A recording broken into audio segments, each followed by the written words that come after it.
Cześć kochani, witam Was gorąco na moim kanale i zapraszam dzisiaj na makaron w sosie serowym, czyli ciekawy, smaczny i szybki pomysł na obiad dla całej rodziny. Zapraszam do oglądania filmu. Składniki: obraną cebulę drobno osiekamy.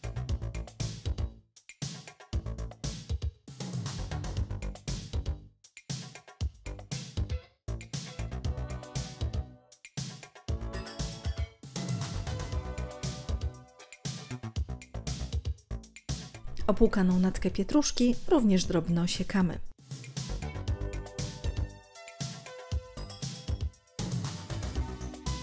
Na dużą patelnię z rozpuszczonym masłem wrzucamy posiekaną cebulę i delikatnie ją szklimy. Do cebuli dodajemy przeciśnięty przez praskę czosnek i całość chwilę podsmażamy.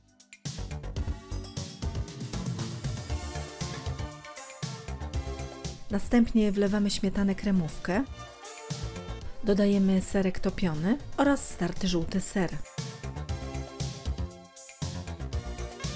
Wszystko mieszamy do momentu, aż serki się rozpuszczą.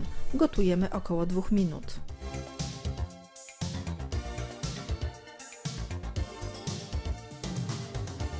Sos doprawiamy sporą ilością czarnego pieprzu, nie solimy. Następnie do sosu wrzucamy posiekaną natkę pietruszki i wszystko mieszamy. Na końcu do sosu dodajemy ugotowany makaron i całość starannie razem łączymy.